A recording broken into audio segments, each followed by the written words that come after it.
Buenas tardes, queridos alumnos.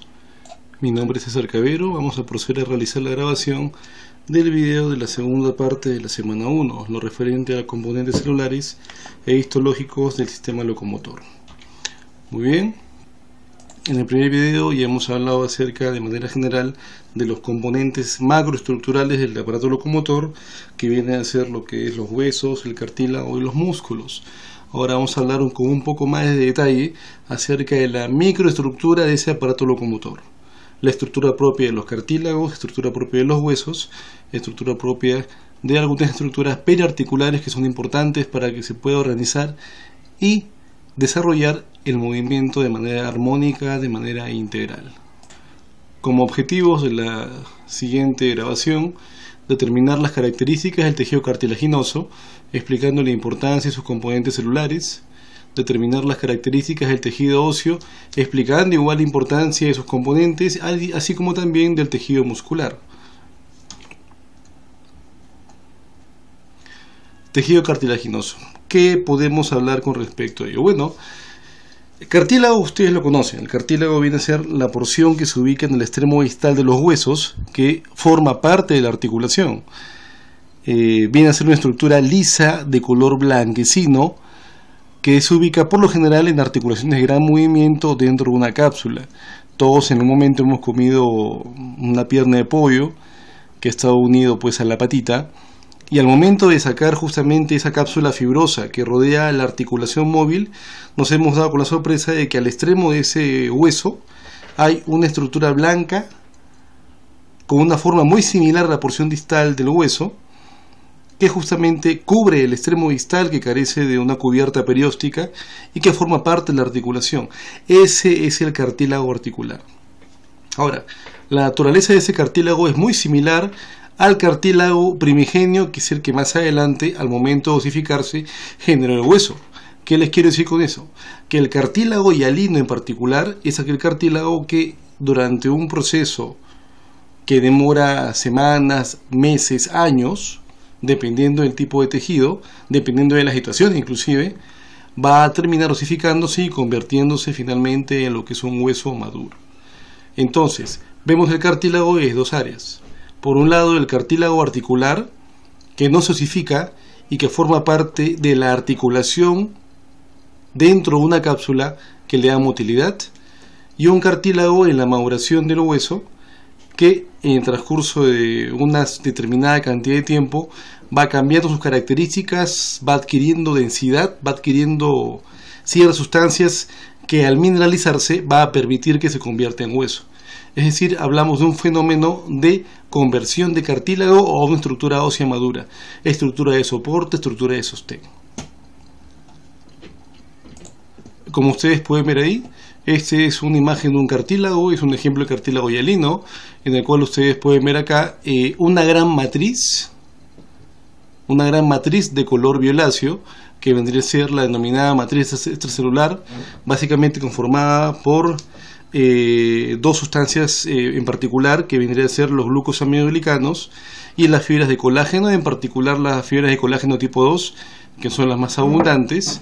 Dentro de esa gran matriz de condroitinsulfato, en general se llama así, van a ver ustedes unas lagunas que vendrían a ser los condroplastos, dentro de las cuales estarían los condrocitos. Entonces, prácticamente el 95% de todo el cartílago, en lo particular hablando del cartílago hialino, está formado por esa gran matriz, conformada por glucosaminoglicanos y por fibras de colágeno, en particular tipo 2, las cuales se encuentran interconectadas unas con respecto a otras por una red de miofibrillas bastante densa y por protoglucanos que, al estar muy hidratados, dan cierta consistencia y permiten la interacción entre célula y célula. Si preguntan quién formó la matriz extracelular, básicamente son los condrocitos. ¿Y dónde están ubicados los condrocitos? Dentro de estas lagunas, que son los condroplastos. Entonces, ¿quién garantiza que ese cartílago mantenga su estructura? Básicamente la sustancia o elemento que forma la matriz extracelular, que vendría a ser el propio condrocito. Ahora, este condrocito, al diseñar toda una estructura de soporte, de sostén, depende también de esta estructura para poder mantener su viabilidad. Acá ustedes pueden ver acúmulos de condroplastos con sus condrocitos, los cuales son llamados grupos isógenos. En la parte externa ustedes pueden ver acá el pericondrio, que forma parte de la estructura periférica del propio cartílago. Ahora, con respecto a los tipos de cartílago o tejido cartilaginoso, tenemos básicamente tres tipos. Tenemos el cartílago hialino, que es el que comenté anteriormente, tenemos el cartílago elástico y tenemos el cartílago fibroso. Cartílago hialino, fundamentalmente ubicado en las superficies articulares, ¿sí? Es el propio cartílago de la nariz también, ¿de acuerdo? La nariz posee una serie de cartílagos, entre cartílagos principales, entre cartílagos secundarios, y son también de tipo hialino. Y es el cartílago que finalmente forma parte inicial de la estructura de los huesos, que al calcificarse forma el hueso maduro. El cartílago elástico, que se ubica a nivel de las orejas, que posee gran cantidad de fibras elásticas, el pabilo auricular, y el cartílago fibroso, que es mucho más denso y que forma parte particular de lo que es el disco intervertebral. El cartílago hialino posee fibras de colágeno tipo 2, posee glucosaminoglicanos, proteoglicanos y glucoproteínas multiadhesivas. El cartílago elástico posee una matriz muy similar al cartílago hialino, además de una gran cantidad de fibras elásticas y laminillas elásticas. Y el cartílago fibroso o fibrocartílago, bueno, posee abundante colágeno tipo 1, además del contenido típico de lo que es el cartílago hialino. Muy bien. Ahora, acá ustedes pueden ver una imagen bastante clara de la estructura del cartílago hialino. Acá lo ven a este momento. ¿Qué caracteriza el cartílago hialino? ¿Sí? Una gran matriz de condroitin-sulfato que le da soporte justamente a estas lagunas, que son los condroplastos en la cual encontramos a los condrocitos. Y acá a la derecha ustedes pueden ver la composición molecular del cartílago hialino. 60 a 80% del peso húmedo del agua intercelular es la estructura conformacional del cartílago, ¿sí? El 15% del peso total se le atribuye a las moléculas de colágeno, de las cuales las más abundantes son las de colágeno tipo 2, y los condrocitos representan solamente un 3 al 5% de la masa total de cartílago. En pocas palabras, el 60 a 80% de la estructura del cartílago es agua. Agua intercelular, agua fuera de los condroplastos, agua fuera de los condrocitos, ¿sí? Y del colágeno, el más abundante, como ustedes pueden ver, es el colágeno tipo 2, ¿sí? El colágeno tipo 9, el colágeno tipo 11 representa el 15% de este total, y el colágeno tipo 3, 6, 10, 12 y 14 un escaso 5%. Las glucoproteínas multiadhesivas, al igual que los proteoglucanos, también tienen su porcentaje, y como ustedes pueden ver, las células representan un peso muy escaso. Estas células, los condrocitos.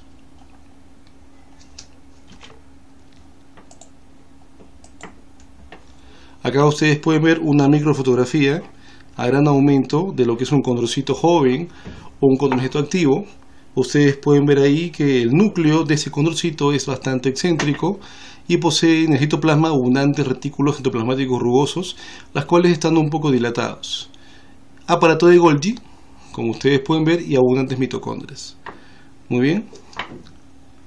La gran cantidad de retículos endoplasmáticos rugosos y el aparato de Golgi extenso indican que esta célula está dedicada a la síntesis activa de matriz cartilaginosa.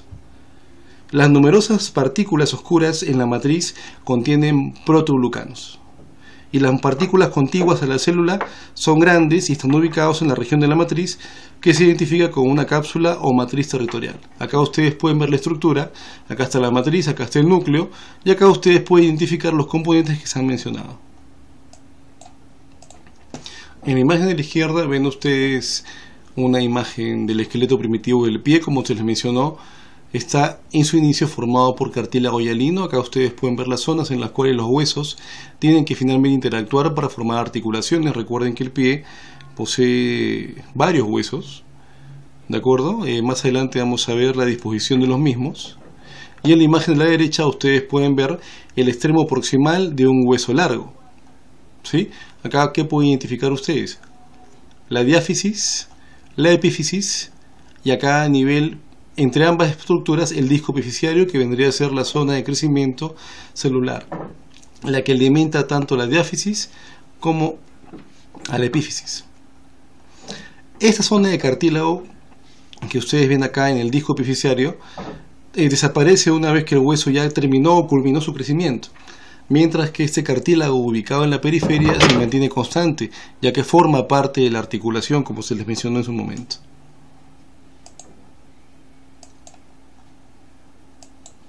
Ahora, en lo referente al cartílago fibroso, bueno, como se les mencionó, la matriz es muy similar al cartílago hialino, muy similar al cartílago elástico. Muy bien.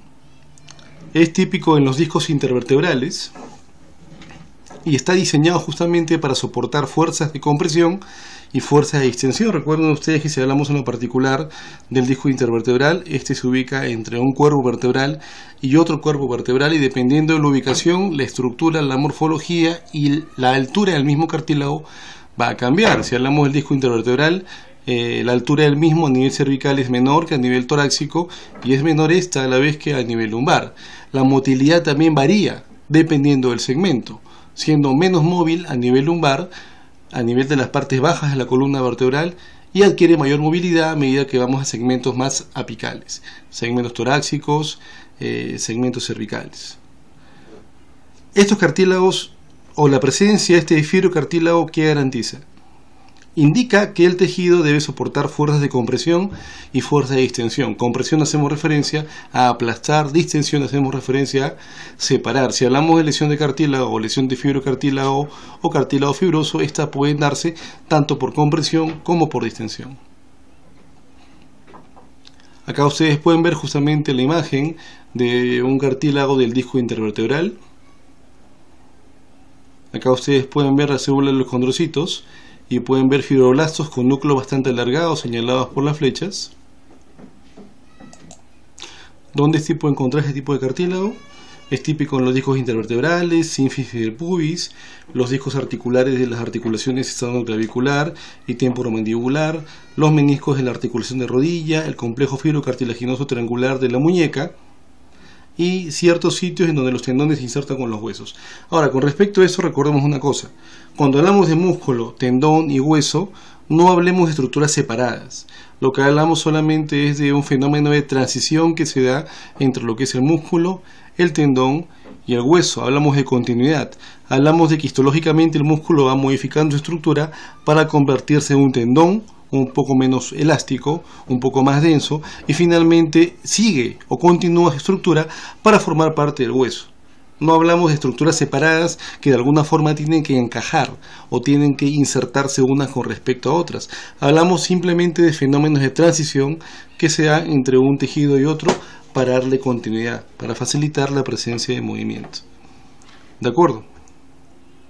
Ahora, con respecto al cartílago elástico, contiene una densa red de fibras elásticas ramificadas, anastomosadas y láminas interconectadas de material elástico. Es muy similar la estructura de este fibrocartílago. Acá ustedes pueden ver de este cartílago elástico. Acá ustedes pueden ver el cartílago elástico del epiglotis, con un tipo de tensión diferente a las que habitualmente les estoy mostrando. Lo típico, lo característico del cartílago es la presencia de gran cantidad de fibras elásticas. ¿Dónde encontramos este tipo de cartílago en particular? En el pabellón auricular, en las paredes del conducto auditivo externo, en la trompa de Eustaquio, en el epiglotis, como ustedes pueden ver en la imagen. Y lo particular es que está rodeado en todos estos sitios por un pericondrio similar al que se encuentra en la mayoría de cartílagos hialinos. Ahora, a diferencia de lo que ocurre en el cartílago hialino, el cual se calcifica con la edad, la matriz del cartílago elástico no se calcifica durante el envejecimiento. Entonces, pues durante el envejecimiento hay la posibilidad que gran parte del cartílago hialino termine calcificándose, asociado pues justamente a las alteraciones vasculares, etcétera, que se pueden dar durante el envejecimiento. Este cartílago elástico no sufre ese proceso. Es una particularidad a tomar en consideración. Ahora, en esta imagen ustedes pueden ver de manera esquemática cuáles son las diferencias más importantes entre el cartílago hialino, cartílago elástico y cartílago fibroso. Ustedes lo van a revisar con mucho mayor detenimiento de lo que vamos a describir ahora, con respecto, por ejemplo, a el proceso de calcificación. El cartílago hialino, como se les mencionó, sí puede sufrir un fenómeno de calcificación durante el envejecimiento. El cartílago elástico no sufre ese fenómeno y el cartílago fibroso sí. ¿Sí? Básicamente debido a la ubicación. ¿De acuerdo? Con respecto a sus fenómenos de reparación, la capacidad de reparación del cartílago es muy limitada, puesto que en general forma una cicatriz con generación de fibrocartílago. Recuerden que el cartílago debe poseer cierta movilidad. El que posea cierta movilidad, ¿qué va a garantizar? Va a garantizar que pueda soportar mejor las cargas, va a garantizar que pueda soportar mejor las fuerzas de compresión y las fuerzas de distensión. Eso es lo particular.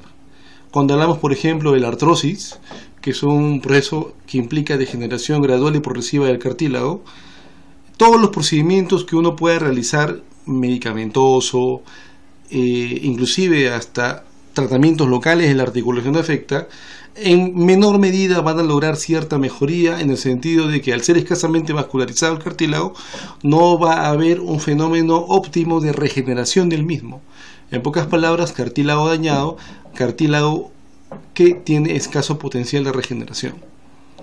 En ese aspecto, la rehabilitación física es muy importante para tratar de mejorar la estabilidad articular, para tratar de darle mayor soporte a la articulación y manejar otro aspecto de esta degeneración artrósica, que vendría a ser el dolor. Muy bien, si bien es cierto, todos los procedimientos que se aplican ahora para tratar de mejorar el cuadro de manera médica, no van a mejorar la estabilidad del cartílago, pero sí en cierta manera pueden evitar que la degeneración siga progresando y así pues condicionar una mayor viabilidad y funcionalidad de la articulación a largo plazo. Con respecto al fenómeno de condrogénesis, que vendría a ser la generación del cartílago, algunas cosas puntuales. Interviene el factor de transcripción SOX9, el cual facilita la diferenciación de las células mesenquimatosas en células productoras de cartílagos, las cuales se llaman condroblastos. Recuerden que la palabra blasto hace referencia a génesis, hace referencia a síntesis, y este cartílago es capaz de realizar básicamente dos tipos de crecimiento. Crecimiento por aposición, en la cual se forma un nuevo cartílago sobre la superficie de un cartílago preexistente, y crecimiento intersticial. Forma nuevo cartílago por medio de la división mitótica de condrocitos dentro de un cartílago preexistente. Crecimiento por aposición, crecimiento intersticial. Y con respecto a la reparación del cartílago hialino, bueno, como les mencioné, como es avascular, su capacidad de autorreparación es muy limitada, ¿sí? Y cuando se repara, ¿qué forma? Forma tejido conjuntivo denso, como se les mencionó. Forma una cicatriz, que básicamente es tejido fibroso. ¿Eso qué le da?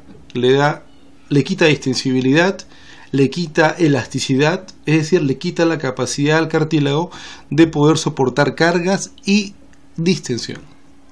Durante el fenómeno de envejecimiento, pues el cartílago, básicamente el cartílago hialino y el cartílago fibroso o fibrocartílago terminan pues calcificándose, ¿no? Es decir, siendo reemplazado por tejido óseo. Muy bien. Ahora hablemos sobre el tejido óseo. ¿De dónde proviene el tejido óseo? Se los mencioné hace un momento. El tejido óseo proviene de el tejido cartilaginoso, el cual pasa por un fenómeno de mineralización de su matriz. Es decir, el mineral es el fosfato de calcio, formando los denominados cristales de hidroxiapatita. Ahí ustedes pueden ver la fórmula desarrollada. Ahora, ¿qué tipo de colágeno suele ser el que abunda en el tejido óseo? El colágeno tipo 1, y en menor medida pues hay vestigios o tipos de colágeno, como el colágeno tipo 5, tipo 3, tipo 11 y tipo 13. La molécula de colágeno aquí, a diferencia del cartílago, representa el 90% del peso total de las proteínas de la matriz ósea, y en la imagen acá ustedes pueden ver cómo a partir de un conducto central, que vendría a ser el conducto de Havers, en el cual encontramos a los vasos sanguíneos, se forman de manera concéntrica una serie de laminillas cuyo elemento fundamental son estas lagunas, que son los osteoclastos, dentro de los cuales encontramos a los osteocitos. ¿Cómo se llama la célula fundamental del cartílago? Condrocito. ¿Cómo se llama la célula fundamental del hueso? Osteocito. Las lagunas de los cartílagos, condroplasto. Las lagunas del tejido óseo, osteoplastos. estamos de acuerdo. La gran diferencia es su gran capacidad de mineralización y la formación de estructuras tubulares concéntricas que más adelante se van a conocer como ostión u ostiona. Son 4 los grupos principales de proteínas no colágenas que se encuentran en la matriz ósea: macromoléculas de protoglucanos, glucoproteínas multiadhesivas, proteínas dependientes de la vitamina K osteoespecíficas y factores de crecimiento y citocinas, como elementos fundamentales. ¿Y qué tipo de células son las que vamos a encontrar nosotros en el tejido óseo? Células osteoprogenitoras, que derivan pues de las células mesenquimales, dando origen a los osteoblastos, que son finalmente las que forman la matriz extracelular del hueso, y que más adelante, una vez que se encuentra rodeada de la matriz, pasa a llamarse osteocito. Encontramos también células de revestimiento que permanecen en la superficie ósea cuando no hay crecimiento activo, y los osteoclastos, que son aquellas que se encargan de la resorción ósea.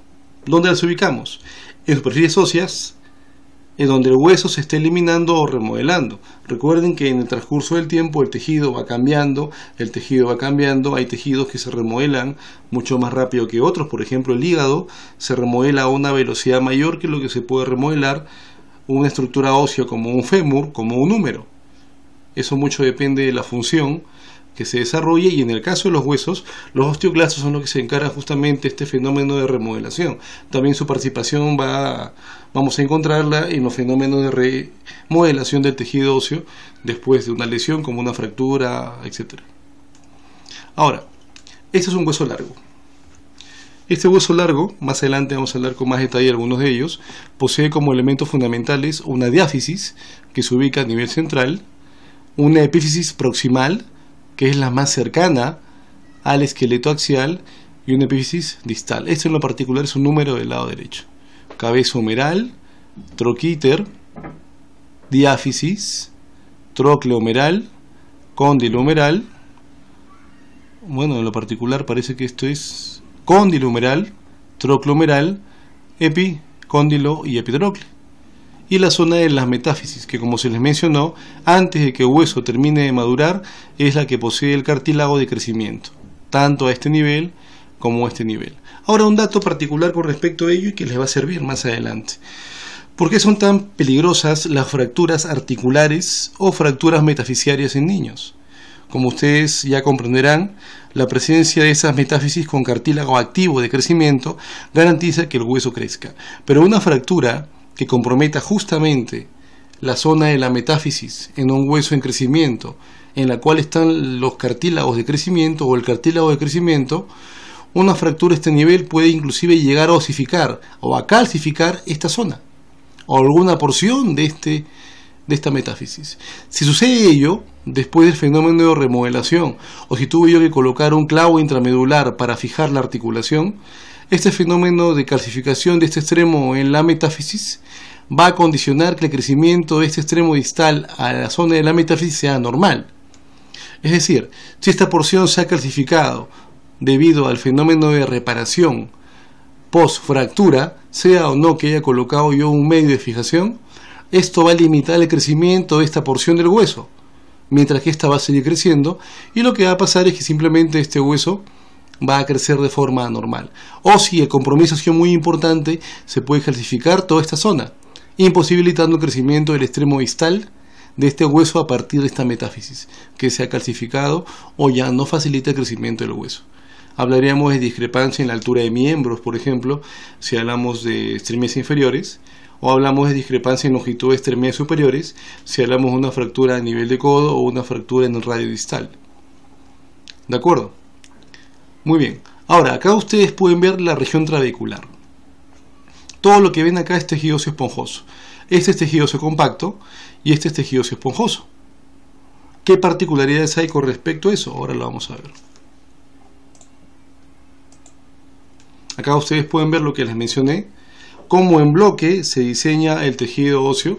Esto vendría a ser la ostiona, una ostiona que posee un conducto central en el cual encontramos que se denomina conducto de Havertz, en el cual está el aparato vascular y el aparato nervioso, unos pequeños conductos que comunican ostiona o conostiona, que son los conductos de Boltzmann, ¿de acuerdo? Que permiten la comunicación vascular entre un segmento y otro segmento, y como les mencioné acá a ustedes, como de manera concéntrica alrededor del conducto de Havers se van formando las laminillas óseas, en las cuales encontramos a los osteoplastos con su respectivo osteocito. Acá una imagen a un mayor aumento, en el cual ustedes acá a mi derecha pueden ver los conductos de Havers con los conductos de Bowman, que son los que garantizan la nutrición, tanto el pasaje de la arteria como la vena, y el pasaje del nervio respectivo a este nivel, ¿de acuerdo? Y acá una imagen para que ustedes puedan diferenciar lo que es el tejido óseo compacto del tejido óseo esponjoso. ¿Dónde encontramos el tejido óseo compacto? En la periferia. Si fuera un hueso plano, como los huesos del cráneo, ya sea hueso parietal, hueso occipital, hablaríamos de tabla interna y tabla externa al momento de hablar de tejido óseo compacto. Y en vez de hablar de estructura trabecular, el nombre que le daríamos en los huesos planos del cráneo sería diploide. Ahora, ¿qué es lo particular con respecto a este hueso esponjoso? Su diseño trabecular no solamente está supeditado a que ahí debe existir una matriz roja o una médula ósea roja y una médula ósea amarilla, sino que esa disposición se da debido a que se diseña la estructura del hueso como si fuesen las columnas de una construcción de un edificio. Es decir, uno cuando coloca las columnas de un edificio lo hace con la finalidad de darle soporte a la parte más alta, o al segundo piso, al tercer piso o al cuarto piso. La forma como están diseñados también las trabéculas a nivel del tejido óseo, y en los huesos largos en particular, tienen la misma disposición o se explica de la misma manera. Es decir, que la disposición de la estructura trabecular garantiza que el hueso mantenga cierta estructura y cierta maleabilidad. El hueso no es totalmente rígido, entiéndalo una vez. El hueso posee cierto grado de maleabilidad, cierto grado de cierto grado de deformación. Y cuando todavía está en su fenómeno de maduración, esa maleabilidad es mayor aún, a tal punto que uno puede orientar tal vez la deformidad del tejido. Por ejemplo, si hablamos de niños que tienen la costumbre de sentarse mal, por ejemplo, no sé si conocen niños que se sientan con las rodillas dobladas en el piso, donde los talones quedan por fuera de las caderas, haciendo una doble V. ¿Se imaginan? Eso va en el transcurso del tiempo, si esa postura es repetitiva, si esa postura permanece en el tiempo, va a favorecer que el cuello femoral rote hacia adelante con respecto al eje longitudinal del fémur. Y más adelante esos niños van a tener una marcha negativa. Son los niños que caminan, o cuando lo hacen, cuando caminan, con la punta de los pies mirando hacia adentro. En la época pre-inca había la costumbre de orientar la forma del cráneo. Algunas culturas lo que trataban de hacer es darle al cráneo una forma mucho más alargada o longitudinal, generando cierta compresión en la parte lateral del cráneo para orientar justamente la forma del cráneo. ¿Sí? A medida que pasan los años, pues esa capacidad elástica va disminuyendo, esa maleabilidad se va perdiendo, pero a pesar de ya tener cierta edad, adulto mayor, esa capacidad de deformarse en tal forma o en el sentido de no darle una rigidez extrema al hueso, evita justamente la presencia de lesiones en personas, por ejemplo, adultas mayores, y que permiten realizar ciertas actividades a determinada carga.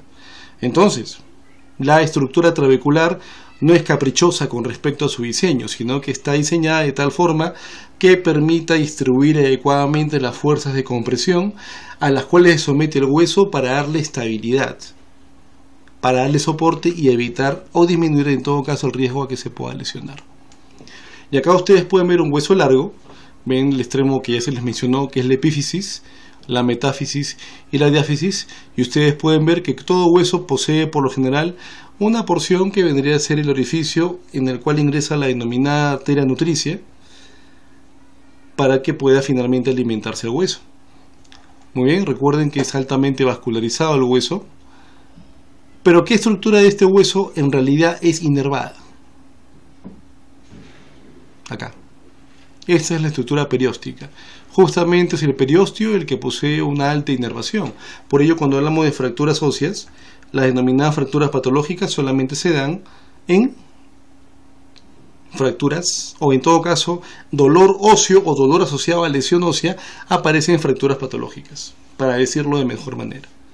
¿Sí? Cuando se compromete el periósteo.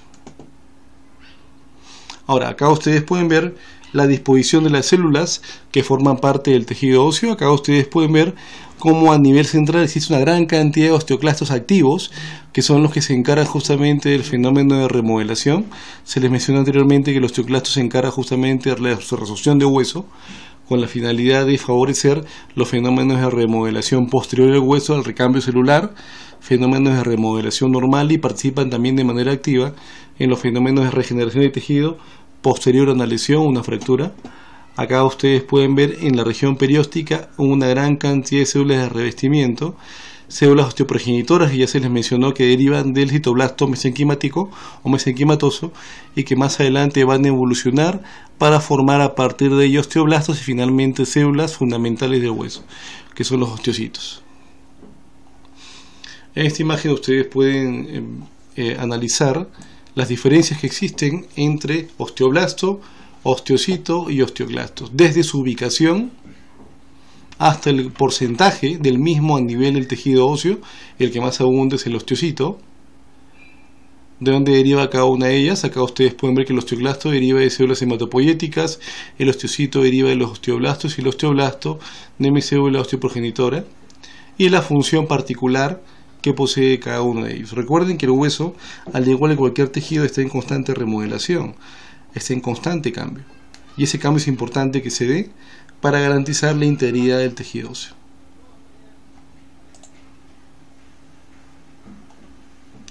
Muy bien, ahora hablando de los tipos de osificación, algo muy rápido acerca de esto. Tienen que revisar ustedes sus textos para que justamente la información que se les brinda sea totalmente integrada y asimilada. Bueno, acá ustedes pueden ver que hay dos tipos de osificación: la intramembranosa, que se describe aquí, y la endocondral. Cuando hablamos de la intramembranosa hablamos básicamente de los huesos planos. En cambio, cuando hablamos de la endocondral hablamos de los huesos largos, porque hablamos de centros primarios de osificación.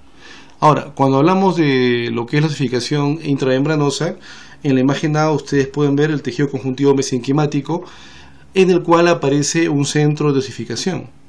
Se compone de una aglomeración de células osteoprogenitoras, las cuales derivan de las células mesenquimatosas, que además se van a diferenciar en células óseas secretoras, los osteoblastos. Ya conocemos los osteoblastos. Se empieza a depositar la matriz ósea mineralizada, que finalmente va a definirse como osteoide. Muy bien. En la imagen B ustedes pueden ver osteoblastos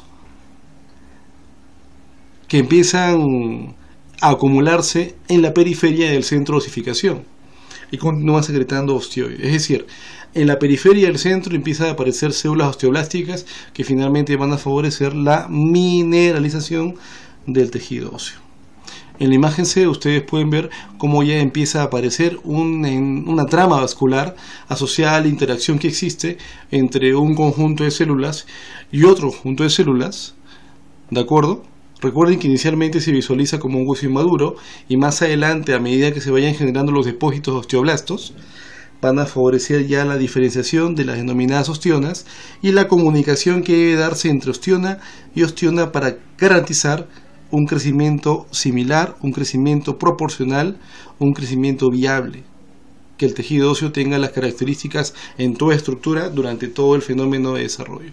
En la imagen D ustedes pueden ver cómo posterior al crecimiento empieza ya a diferenciarse de manera adecuada lo que es el tejido óseo esponjoso, ¿sí?, en el cual encontramos la estructura trabecular y en el cual se va a depositar la médula ósea roja y la médula ósea amarilla, como en la periferia encontramos el tejido óseo compacto, ¿sí?, que es el que posee mayor consistencia, zona en la cual encontramos las ostionas, y finalmente el periósteo, que se ubica en la periferia, como se les mencionó, el que posee una alta inervación. Con respecto al crecimiento del tejido longitudinal, los huesos largos, que es típicamente mediante un fenómeno de osificación endocondral, acá ustedes pueden ver un esquema del desarrollo de un hueso largo. Ven 10 pasos. El primero vendría a estar diseñado por la formación de un modelo de cartílago. Recuerden que el tejido óseo deriva de cartílago hialino. En la segunda imagen ven cómo empieza a formarse un collar óseo subperiosteal, o sea subpericondrial, alrededor de la diáfisis del modelo del cartílago que hemos diseñado en la primera parte. Después la matriz cartilaginosa de la diáfisis comienza a calcificarse. Acá ustedes pueden ver en la tercera imagen cómo se da el fenómeno de calcificación justamente en la periferia de la matriz. El cartílago calcificado es erosionado e invadido por vasos sanguíneos y células del tejido conjuntivo perivascular. Acá ustedes pueden ver la gran infiltración vascular y la presencia en la siguiente fase ya de los denominados centros de osificación, los cuales en los huesos largos suelen ser periféricos. Muy bien. Ahora, el tejido óseo en ambos extremos de la cavidad medular en desarrollo constituye la metáfisis. Acá ustedes pueden ver cómo ya en la imagen 6 visualizan aquí lo que es la metáfisis, tanto en el extremo proximal como en el extremo distal, asumiendo que es un hueso largo con esta porción como región proximal y esta porción como región distal. Muy bien. Se va formando el denominado centro secundario de osificación, que ubican aquí en la periferia, el cual también es invadido por una gran o una densa red vascular. Acá ustedes pueden ver cómo ya se puede diferenciar adecuadamente lo que es la epífisis proximal, la epífisis distal, lo que es la diáfisis, lo que son las metáfisis con los denominados centros secundarios de osificación ubicados en las periferias. ¿De acuerdo? Esto diferencia justamente el crecimiento endocondral de un hueso largo de la osificación intramembranosa. Muy bien. En la siguiente etapa ustedes ya pueden visualizar cómo empieza a formarse una placa y un disco. Es decir, cómo empieza a diferenciarse ya lo que es el cartílago ubicado a nivel de las epífisis, cómo encontramos la disposición de las metáfisis y cómo éstas garantizan la diferenciación entre lo que es una epífisis y una diáfisis, altamente vascularizado. Muy bien. A medida que se va desarrollando el crecimiento de este hueso a partir de los centros de osificación, vamos a ver que el cartílago hialino pasa por una serie de procesos, pasa por una serie de cambios de estructura, la cual no es culminante entre un proceso y otro. Si uno revisa una imagen histológica de un cartílago, va a poder visualizar cómo este desarrollo se da por etapas. Quiere decir que ustedes pueden ver cómo en un solo hueso, un mismo hueso, ¿ves? En un solo corte, en un mismo tiempo, cartílago, como el cartílago se empieza, o las células cartilaginosas se empiezan a ensanchar, se empiezan a alinear y gradualmente empiezan a calcificarse. Todo partiendo de los denominados centros de osificación. Muy bien. Y por último, el tejido muscular. Como ustedes pueden ver, el tejido muscular del cual vamos a hacer mención es el músculo esquelético. Un músculo esquelético que por naturaleza es de tipo estriado y que se caracteriza por la presencia de dos tipos de miofilamentos. Los miofilamentos delgados, que son los miofilamentos de actina, y los miofilamentos gruesos, que son los miofilamentos de miosina. Ocupan estos dos el mayor porcentaje de estructura muscular, el mayor volumen citoplasmático. Acá ustedes pueden ver al músculo esquelético, como ya se describió en su momento cuando vimos cardio. Acá ustedes pueden ver cómo este músculo esquelético se dispone en bandas. ¿De acuerdo? Es típicamente un músculo estriado esquelético por la presencia de la línea Z y la estructura del sarcómero, muy similar a la disposición del sarcómero del músculo esquelético a la disposición del sarcómero a nivel del músculo cardíaco. La diferencia, ¿cuál era? Que el músculo cardíaco posee núcleos ubicados de preferencia en la región central, mientras que el músculo esquelético posee núcleos ubicados más en la periferia. La disposición longitudinal es mucho más regular en el músculo esquelético a diferencia del músculo cardíaco, que recuerdan ustedes se disponía como pantalón, un fascículo longitudinal que terminaba formando dos hojas, interactuando una con respecto a otra por intermedio de lo que es el disco intercalar. Ese diseño no se encuentra a nivel de lo que es el músculo esquelético. Muy bien. Acá ustedes pueden ver una imagen mucho más amplia para que uno pueda hacer referencia a este concepto. Muy bien, imaginémonos que este vendría a ser el bíceps o cualquier músculo grande que existe en nuestro cuerpo. Muy bien, el concepto de aponeurosis hace referencia justamente a la fascia que envuelve al músculo. Es decir, así como el cerebro posee las meninges, que es la fascia que envuelve al encéfalo, así como el hígado posee la cápsula de Gleason, así como las vísceras abdominales poseen al peritoneo, así como los huesos poseen al periósteo, ¿de acuerdo? El tejido muscular posee una fascia que lo envuelve externamente, la cual se va a denominar aponeurosis, o también llamado epimicio. Muy bien, si yo corto de forma transversal este músculo, voy a visualizar una gran cantidad de fibras musculares. Fibras musculares, estas, fibra muscular, fibra muscular, fibra muscular, la cual va a estar también envuelto por una fascia, la cual se va a denominar perimicio. Y si yo evalúo ese perimicio, voy a encontrar que dentro de esa estructura o de ese fascículo muscular encontramos gran cantidad de conductos tubulares, que son las denominadas miofibrillas. Miofibrillas que, como ustedes pueden ver, posee esta disposición y están cubiertas por una fascia denominada endomicio. Entonces, ¿qué fascia o qué estructura cubre externamente a un hueso grande? El epimicio, también llamada aponeurosis. Si yo corto de forma transversal un músculo largo, voy a encontrar una serie de fibras musculares envueltas por una membrana denominada perimicio, y dentro de ese perimicio, que ya lo convierte a la fibra muscular en fascículo muscular, encontramos una gran cantidad de bandas que son las miofibrillas, las cuales van a estar envueltas por endomicio. Ahora, ¿qué forma estructuralmente a las miofibrillas? Los sarcómeros. Y acá ustedes pueden ver la estructura de un sarcómero, muy similar a la disposición que ustedes conocen del músculo estriado cardíaco. Acá ustedes pueden ver los miofilamentos delgados, que son los miofilamentos de actina, los miofilamentos gruesos, que son los miofilamentos de miosina.